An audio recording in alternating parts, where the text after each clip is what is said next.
After the past few decades were a mixed bag for the genre, the 2010s acted as a sort of renaissance age for the horror scene. With countless groundbreaking and genre-defying flicks, which of them will make it into the top 10?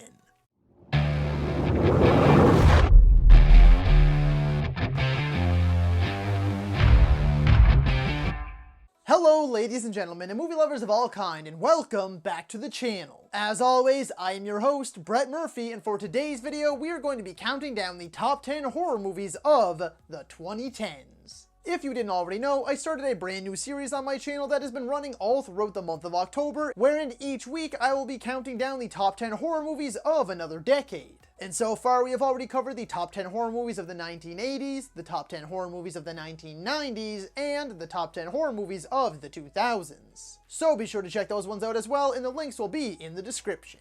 And once again, I will reiterate, these aren't necessarily the top 10 best horror movies of this particular decade. Instead, I went into these videos with the mindset of, if I were to be introducing 2010s horror to someone for the first time, which 10 movies would I recommend? After the past few decades we covered were very hit or miss when it came to horror movies, the 2010s acted as a sort of revitalization for the genre, giving us some of horror's most groundbreaking and genre-defying movies. So without further ado, let's hop right into things. Number 10. It Follows. This one ends up on the list, but in the last spot because I don't personally love it. But, 1, I know a lot of people do, and 2, I think it's a movie that you very much have to see for yourself and get your own opinion on. So I figured it was best to include it, that way more people are made aware of it and can see it for themselves. The start follows a young woman named Jay, who finds herself being followed by an entity that is transmitted through sexual encounters. The entity can take the form of anyone, and whoever's trail it is on, it will forever follow until the trail is passed on to someone else, or it reaches its prey. The entity does not run, or hide, it just walks, but it does not stop. And the only way to pass it on is to have sex with someone else. Very evidently a commentary on STI/STDs and the current climate and worldviews on the teenage sex life. All of this is backed by an unforgettable score by Disasterpiece. Seriously, one of my favorite movie scores of all time. And a fantastic performance from lead Micah Monroe. 9. The Witch. Director Robert Eggers' first feature film, The Witch is a tale of a family in 1630s New England who have been banished from their village and must live on its outskirts near a lush but dreary forest that holds many secrets. The family soon begins to notice strange happenings, and shortly after they are tested beyond their limits, as they must come face to face with witchcraft, black magic, and possession. The film was shot using mostly natural lighting, and it only adds to the already intense atmosphere that is loaded up to its tipping point with tension and mystery. The entire core family all give marvelous performances, and this movie gifted the horror genre with another new mascot, Black Phillip. My one question is, wouldst thou like to live deliciously? 8. It, Chapter 1 and Chapter 2.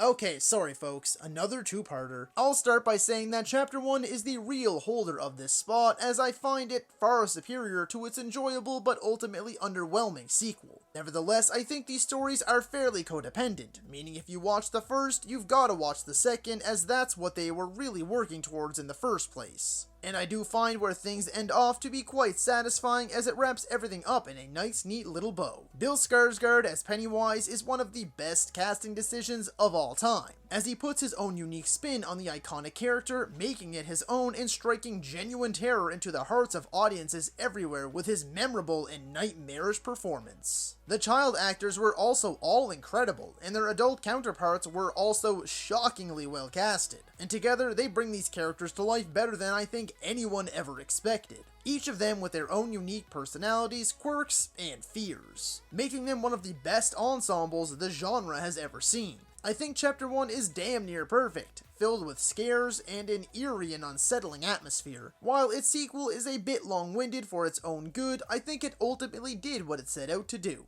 7.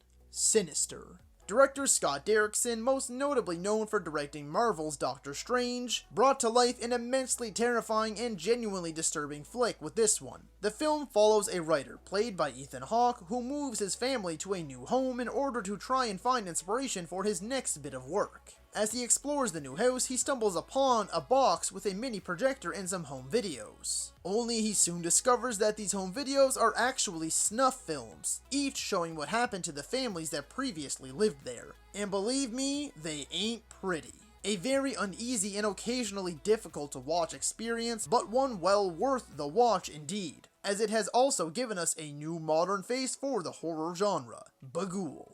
6. The Cabin in the Woods. Sort of a horror comedy hybrid, but trust me, it doesn't cheap out on the scares, and it certainly doesn't cheap out on the gore. Taking the meta approach to a whole new level, this film seeks to set out and explain why horror films feel eerily the same. Why there's always the same certain types of characters, why all they want to do is drink, smoke, and have sex, and why there's always, yep, you guessed it, a cabin in the woods. Loaded with memorable set pieces, iconic monsters, and a one-of-a-kind ending sure to leave your jaw on the floor. I really don't want to go into details on the exact inner workings of the plot, you really need to watch this one for yourself. It's both utterly hilarious and equally as brutal and fear-inducing. Hold on there for just a quick second. If you're enjoying the video, don't get stuck in that 86% who are currently watching and not subscribe to my channel. If you haven't already, be sure to hit that subscribe button right now in order to find more content just like this. It would be a huge help to me and my channel, and I would greatly appreciate it. And don't forget to ring that little bell icon, that way you can be notified about all of my latest uploads. And now, back to the video. 5. A Quiet Place.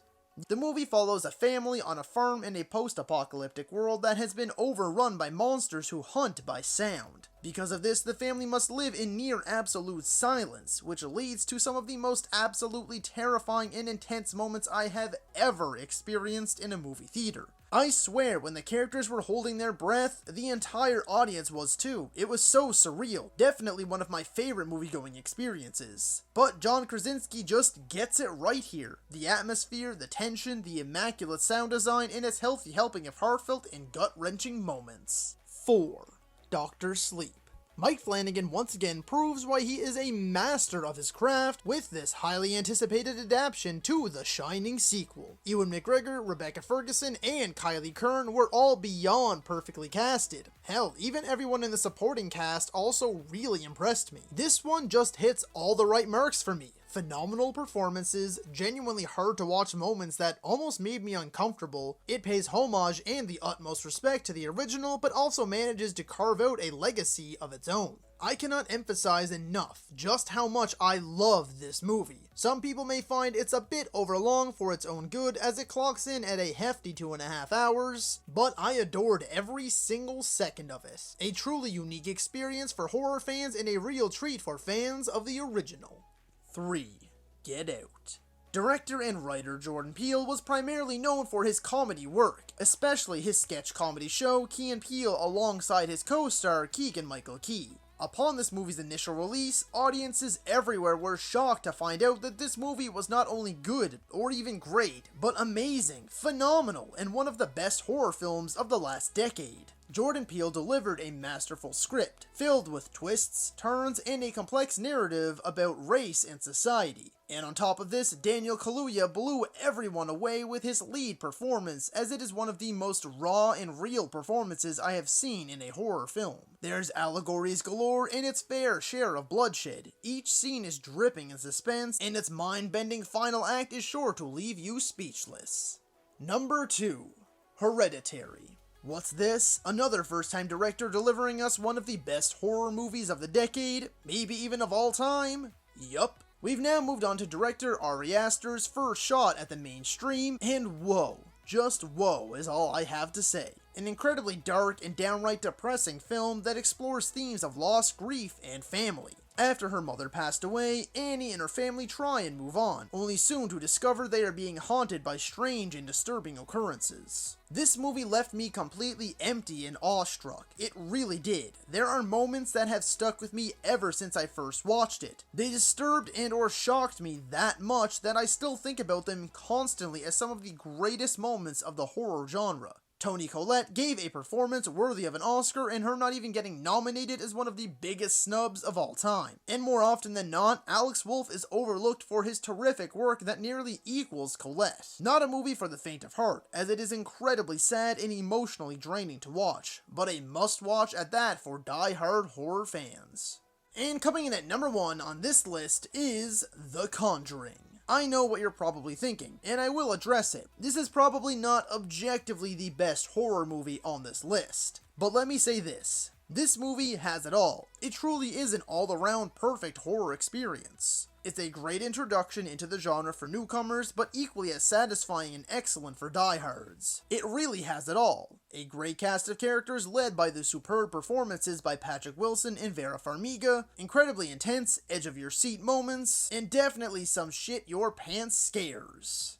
Acclaimed director James Wan directed this movie magnificently well, making it not only insanely scary, but also making it feel real, seeing as how it is based on a true story, which only added to the terror and made it easily accessible to all. I would also like to note that this was the starting point for the now dubbed The Conjuring universe, a movie franchise that has dominated the box office for the past decade for the horror genre, and that reign of dominance will likely continue into the foreseeable future. Though Wan has since moved on after its initial sequel, there's no denying this first film is a work of art and truly a milestone for the genre. So that is all for today's video, folks. Be sure to let me know down in the comments if you agree or disagree with my 10 picks to represent the 2010s. And be sure to check back to my channel regularly throughout the month of October for more Halloween-themed content. If you enjoyed the video, be sure to hit that thumbs up button. If you'd like to see more content, consider subscribing to my channel and ringing that little bell icon. That way you can be notified about all of my latest uploads. And as always, stay safe, thank you so much for watching,